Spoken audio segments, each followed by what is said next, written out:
What is up, guys? It is Joe. We are back. We're talking ball about the Cats, and in today's video, we're talking about basketball.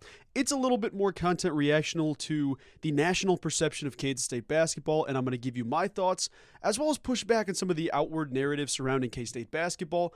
Quick caveat, bleached my hair this weekend with my girlfriend. If you hate it, my hair grows fast. It'll change soon, don't worry. Plus, you'll see me rocking a bunch of hats. I kind of like it. I kind of mess with it. I think it's kind of cool. So just as a caveat there before we get into this video, and if you like K-State basketball, K-State football, like these videos, at 3,000 subs, I'm getting a K-State tattoo on my left thigh, so be sure and look out for that, and hit the subscribe button if you're interested in helping us get there. But let me jump in and preface the video before I start just ranting a little bit. So this isn't targeted at any specific creator. It's not targeted at anybody really, but I saw a recent list from Jon Rothstein prior to him getting his account hacked on Twitter. RIP, he's back, he's good now. He did get it hacked, and that sucks, man. Sucks for Jon Rothstein. Shout out, T's and P's for Big John. But put out his list, kind of grading all the teams in the Big 12, and I wanted to see where he had Kansas State stacking up. He picked K-State to finish 8th. I'll talk about that here in a second. It gave me the idea for this video because I started thinking about it. Everybody and their brother at the national level. This is not at Rothstein because I love his work. I think he's a great guy. Everyone at the national level will sit here and say, this is the starting lineup, this is the starting lineup, this is the starting lineup. Heck, I'll do that. But when you look at 5 different national writers and all 5 have a different starting lineup, how can we say certifiably that you're going to say this team's not going to win 17 games? I think it's a little ludicrous sometimes that we kind of just sit back and accept some of the national narratives about the team. So I'm going to talk a little bit about my thoughts, how the team looks this offseason in the eyes of different media members, myself included. But I am going to kind of ramble on that a little bit, rant a little bit about that. First, let me talk about Rothstein stuff specifically. So he listed the entire Big 12 field of where everybody finishes. And like I said, he had K-State picked 8th. I believe that was behind, the teams you'd expect. And then you had, I think Cincinnati was in 7th. I forget who was right there with them. I think he had Texas Tech ahead of us. I forget off the top of my head. But it was enough that I was like, all right, that's not right. Let's talk about this. Then he lists Big 12 impact freshmen, so guys to watch. David Castillo gets a nod on that list. I'll talk about that as well. He listed impact transfers and under-the-radar transfers for each program. And it was just one that was kind of a general description of who's going to have a big moment, who's going to have a big season, who are the go-to guys, and who are guys that you probably see in the rotation more rather than the starting rotation. But it gave me the fuel to start turning my wheels a little bit on this video idea because I wanted to talk about the national perception of Kansas State basketball and why it's not all so simple. It's not just a one-track thing.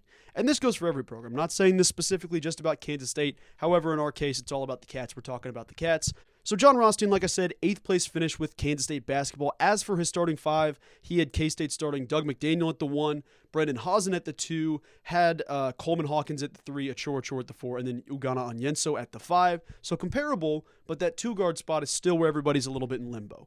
I've seen things people have said, okay, it's going to be C.J. Jones. I've been on that team. I've also started coming around to the idea that it's going to be David Castillo. I've seen some people say Max Jones. I've seen, people like Jon Rothstein say Brendan Hausen. There is not a set-in-stone, cut-and-dry roster. I don't even think the staff knows yet. It's too early to tell. But when you see 5 different national headlines saying this is Kansas State's roster, they're not going to be very good, that is not accurate. You can't just toss 5 random dudes out there and be like, see, these guys won't be good. There's no way they can do this outside of these 5 guys. These are the 5 clear-cut dudes. It's not the case, man. So I just want to preface that right there. David Castillo on the Big 12 impact freshman thing, 100% agree. Now, there are some big names that will come ahead of David Castillo in the Big 12 Impact Freshman rankings.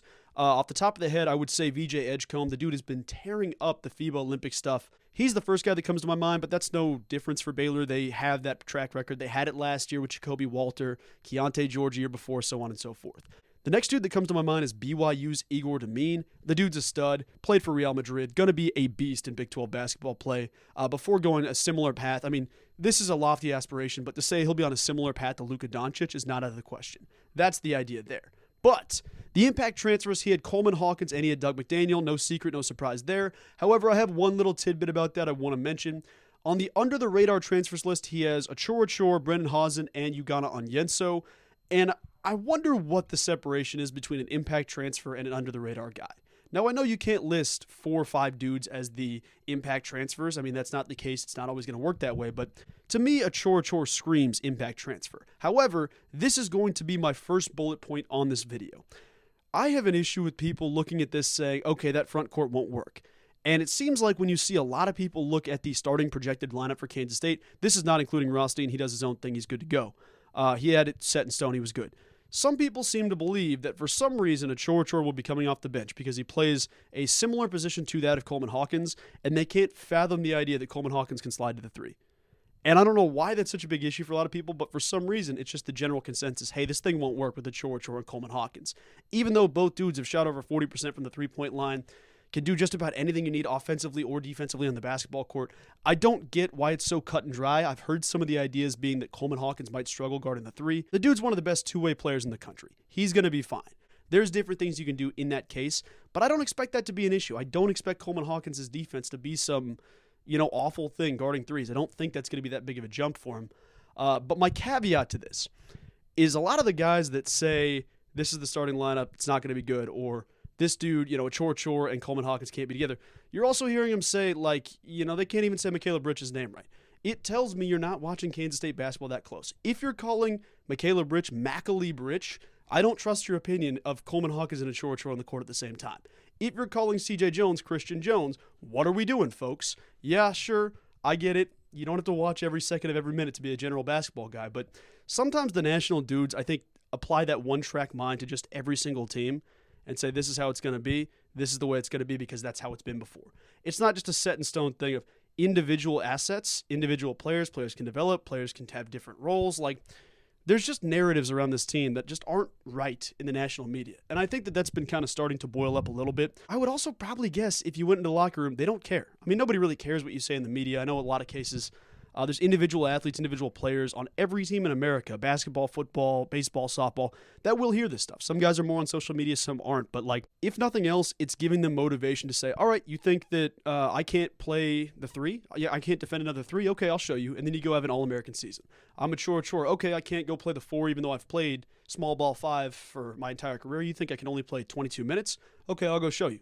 There's so many things like that have been added that extra motivation spot, but the whole point of this video isn't just a rant, call other people stupid, because that's not the case. I mean, everybody has their own opinion. Everybody's going to cover things differently.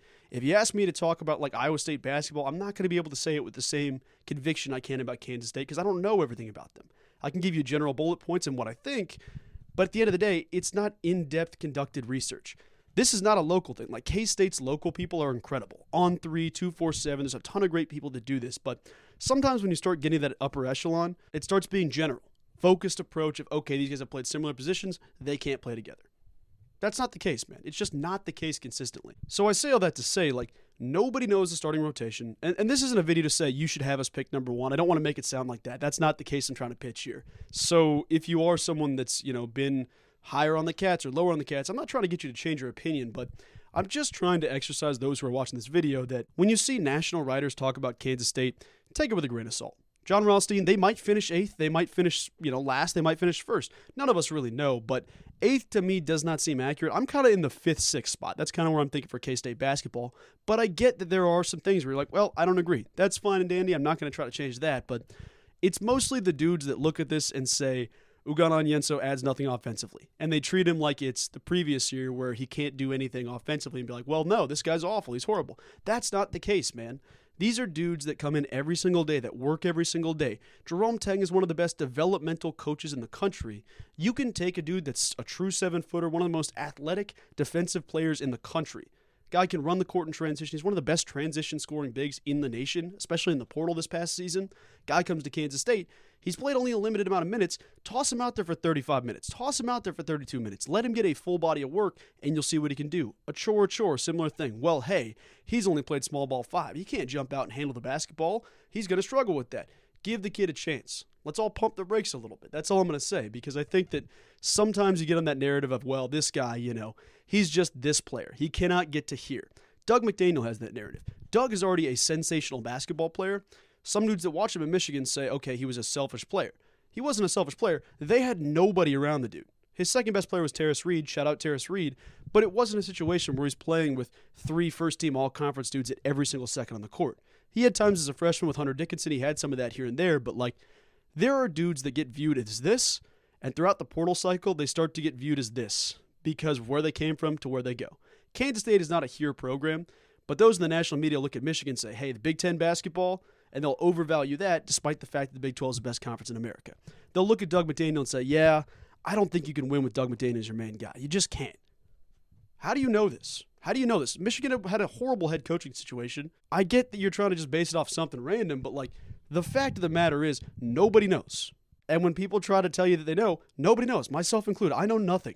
But the idea is that when you look at a guy like Doug McDaniel, Ochoa, Coleman Hawkins, and say, Kansas State gets a player at least this good, I don't get how he starts getting from here to here before the season even starts. And that's not the way this should be, because Doug McDaniel, for me, has stayed here at the bare minimum and continued to improve as he adds some of that Jerome Tang knowledge with him. Same thing with Coleman Hawkins. You're under Brad Underwood, who's a super smart coach, great program at Illinois, comes to Kansas State, he's learning something different. He's learning valuable stuff from a different perspective that might improve his game. And this goes for guys like Michaela Bridge too, and it goes for guys like David Gasson.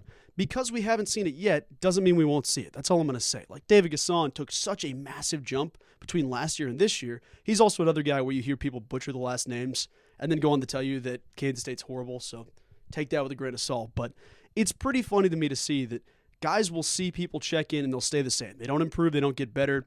And that's the national narrative, is that Jerome Tang, hey, you've got a tough draw here. These guys aren't going to compete. They're not going to do blah, blah, blah, because Doug McDaniel only won X games at Michigan. How's he going to do that at Kansas State? Folks, it's a different team. It's a different locker room. It's a different head coach.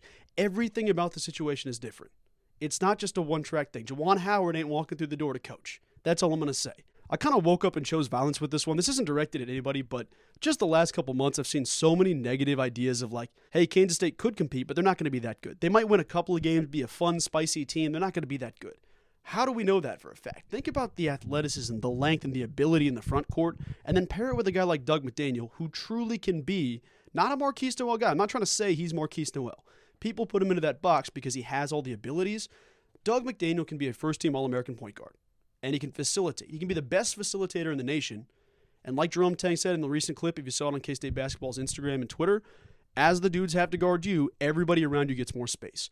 You don't want to see Ochoa one-on-one with space because he's going to take you to the hole every single time. He's going to make you look stupid. Coleman Hawkins, if the dude has space, he'll shoot over you. If you're on top of him, he'll drive past you. He's able to do whatever you need to do. Today's video is more so just a checking the temperature, checking the pulse of where the national media is relative to where Kansas State's media is. So it's a different feeling. We know we still have to put it all together. You know there's been things, but from what I've heard, things have been on a really good track. That's all I'm going to say for now. And I'm excited to see what happens when they do hit the court. But that's pretty much going to do it for today's video. Once again, I appreciate each and every one of you for watching. If you're interested, be sure and consider subscribing to the channel. For more K-State basketball, K-State football, K-State everything, this is the place for you. I appreciate each and every one of you for watching. Have a wonderful rest of your day. Go Cats!